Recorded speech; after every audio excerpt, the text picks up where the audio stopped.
ఏదైనా ధనుష్ గారిది డైలాగ్ చెప్పండి ఏదన్నా. గుర్తున్నాయా? 2 ఇయర్స్ అయింది చేసి.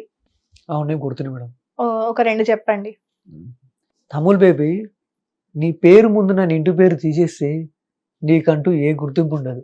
నేను ముష్టోండి అయి ఉండొచ్చు, కానీ నాకుంటే గుర్తింపు ఉంది. ఓకే. ఇంకొకటి. ఎవరి ఏరియాకొచ్చి ఎవరికి సీన్ చూపిస్తున్నావు, చీరేస్తా. మీ స్మైల్ నిజంగా కనిపిస్తుంది. అంటే స్మైల్ చేస్తుంటే ఆయన పోలికలు కనిపిస్తున్నాయి. నేను సార్ని లైవ్ లో ఇంత డిస్టెన్స్ లా ఒక 3-4 టైమ్స్ చూసిన మేడం. ఓకే. అయితే నార్మల్ ఒకసారి D54 సినిమాకి మన శారది స్టూడియోలో షూట్ అయింది మేడం సార్ది. సో ఇట్లనే వెళ్తేటప్పుడు ఒకసారి లోపలికి వెళ్ళినా మేడం. అంటే దాదాపు ఆ లోపలికి ఎవరు పర్మిషన్ ఉండదు. నేను దాంట్లో ఇదివరకు ఒకటి స్టూడియో 1 ఛానల్లో ఇట్స్ స్మార్ట్ గణేష్ ప్రోగ్రామ్ చేసిన, గ్యాంగ్ లీడర్ ప్రోగ్రామ్ చేసినప్పుడు వాళ్ళు గుర్తుపట్టారే పలానా జూనియర్ ధనుష్ అని చెప్పి లోపలికి అలో చేసి పోయేసరికి సార్ అంత దూరం నేను ఇక్కడ దూరం ఉన్నా. అప్పుడు కరోనా టైంలో మేడం ఆ షూట్ అయింది. లోపల పంపించలేదు సార్. అంటే సార్ దగ్గర పోలే. దాన్ని నెక్స్ట్ డే మళ్ళీ ఇన్వేసిన ఇంటికి వచ్చి దాన్ని నెక్స్ట్ డే సార్ మొత్తం మారిగెట్టి వేసుకొని లోపల పోయినామంటే ఇక మేనేజర్ అయితే ఉన్నారు, ఆయన వచ్చిండు. నేను సార్ ఇప్పుడు కలవాడు, అసలు కష్టం అని చెప్పిండు. అయితే సార్ వాళ్ళ పిఏ వాళ్ళందరూ వచ్చారు, నాతో ఒక సెల్ఫీ దిగారు. సార్ ప్లీజ్ సార్ ఒక్క photo sir, sir please sir అంటే ఒక్క ఫోటో కూడా దిగలేదు మేడం. అట్లా వెళ్ళిపోయాడు సార్ దూరం నుంచి. ఓకే. చూడలేదు అసలు మిమ్మల్ని ఆయన? చూడలేదు మేడం, సార్ చూడలేదు. నార్మల్ ఒకసారి చెప్పినా మేడం, కాజల్ ఈవెంట్కి పోయినప్పుడు కాజల్ మేడం కూడా ఒక ఫ్యాన్ ఉండే. ఆ మేడం అది ఆడియో లాంచ్ అయిపోయినాక వెళ్ళిపోతుంది. నేను ఇంకనే మేడం కాజల్ మేడం అనుకుంటా పోయినా, కార్లోకి వెళ్ళి జస్ట్ ఒక స్టెప్ దిగి మారి అని చెప్పి ఇట్లా ఆయన చెప్పి వెళ్ళిపోయింది. ఓకే. అప్పుడు ఆ ఫోన్ ఉన్నప్పుడు మన తేజ సార్ ఉన్నా మేడం. అంటే ఈవెంట్ అయినప్పుడు నేను కింద ఉన్నా మేడం. అయితే తేజ సార్ డైరెక్టర్ వాళ్ళ పిఏ నేను స్టేజ్ కింద ఉంటే పిలుచుకొని వచ్చి పైకి, సార్ ఏం సార్ మీరు వచ్చారు ఇక్కడ వెళ్ళి, ఏ సార్ సార్ నేను కాదు సార్ నేను అంటే ఎక్కడ అని ప్రాపర్ అంటే సార్ ఇక్కడ సార్ అని చెప్పిన. సో ఆ ఫోన్ కూడా పోయింది మేడం. అప్పుడు వేరే అకౌంట్ కూడా ఉండే, అప్పుడు టిక్ టాక్ అది కూడా పోయింది.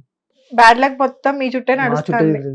అంటే ఇప్పుడు కూడా ఏంటంటే కొన్ని ఫ్యామిలీస్ వల్ల కొన్ని ప్రాబ్లమ్స్ వల్ల ఇక ఫ్యామిలీ కొద్దిగా దూరం పెట్టేసారు, మనకి ఎవరి సపోర్ట్ లేదు.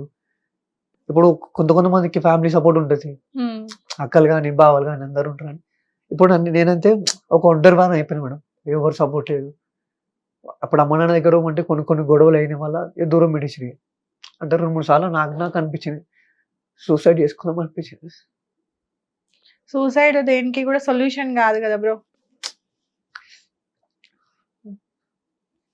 ఎప్పుడు కూడా అంటే అంటే మీరు ఆయన నమ్ముకునే ఇప్పుడు మీ లైఫ్ కంటిన్యూ అవుతుంది, ఆయన ఫాలో అవుతున్నారు మీరు.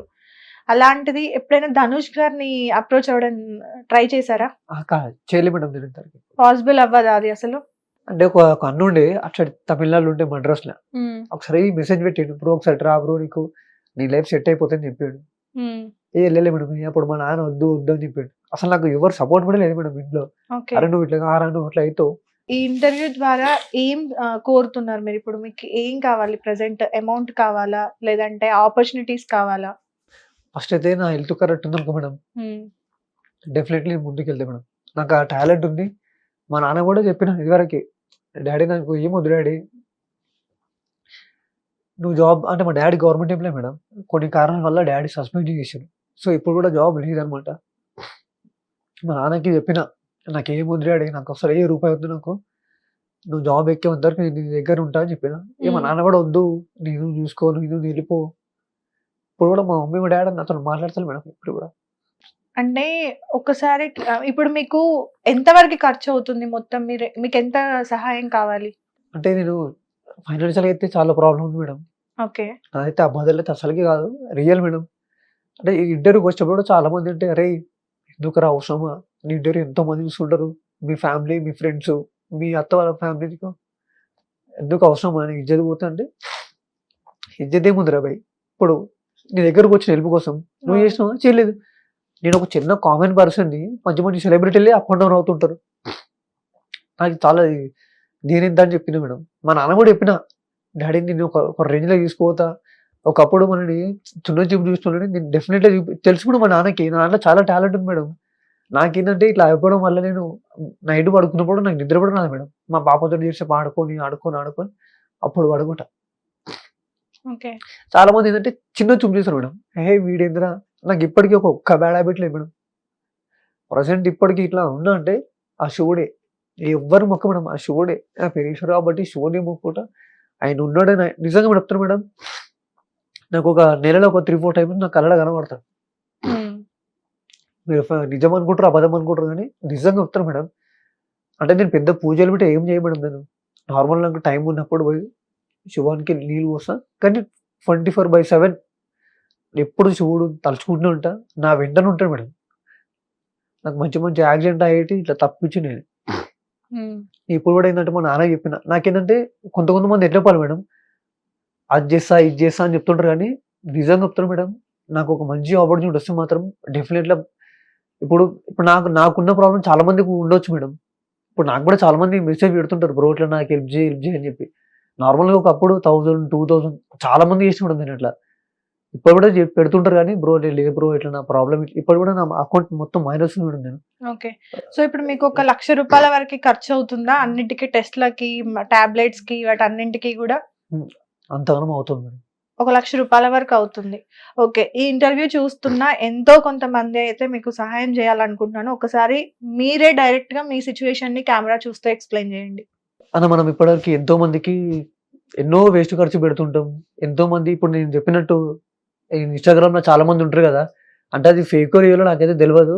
చాలా మంది ఏందంటే ఇట్లా సాయం చేస్తున్నట్టు వీడియోలు చూపిస్తుంటారు. నాకేం వద్దన జస్ట్ నాకున్న హెల్త్ ప్రాబ్లమ్‌కి నేను ఫైనాన్షియల్‌గా చాలా ప్రాబ్లమ్ ఉన్నా. ఇంకేంటంటే వాళ్ళకి వీళ్ళకి మధ్యలో ఫైనాన్స్‌గా అప్పు ఇచ్చి, వీళ్ళకి ఇప్పించి నేను అట్లా కూడా లాస్ అయిపోయినా. ఇప్పుడు కొంతమంది ఎట్లంటే వీడు మంచోడు అని చెప్పి నేను ఇప్పిస్తా.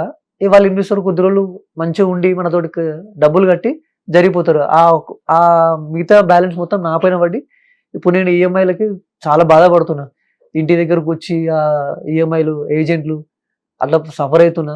సో, నాకేంటంటే మీ వంతు ఏమైనా హెల్ప్ ఉంటే ఖచ్చితంగా హెల్ప్ చేయండి అన్న. కానీ మిమ్మల్ని మాత్రం ఎప్పటికీ మర్చిపోను. నేను మళ్ళీ నా హెల్త్ మంచిగా అయినాక డెఫినెట్‌లీ మీ ముంగడికొస్తా. సో, డెఫినెట్‌గా నాకు ఇప్పుడైతే ఎవరైతే హెల్ప్ చేసిర్రో డెఫినెట్‌లీ 100% చెప్తున్నా. అంతకంత డబుల్ హెల్ప్ చేస్తా నేను. ఎందుకంటే ఇప్పుడు నా హెల్త్ బాగాలేక నాకు స్ట్రెంత్ కూడా నాకు లేక నేను ఏ వీడియోలు చేయట్లేదు. సో, ఇప్పుడు నా హెల్త్ ప్రాబ్లమ్ కరెక్ట్ సెట్ అయిందనుకో, ఈ జూన్ వరకి మళ్ళీ ఒక ఫోన్ తీసుకొని మళ్ళీ ఒక కొత్త అకౌంట్ తోటి, కొత్త యూట్యూబ్ అకౌంట్ తోటి సో, 'ధనుషారి సార్' 3 సినిమా నుంచి ఇప్పటి వరకి ప్రతి ఒక్క సీన్, ప్రతి ఒక్క ఫైట్ డెఫినెట్‌లీ చేస్తా. మళ్ళీ మీ ముందుకొస్తాను. థాంక్స్ అన్న.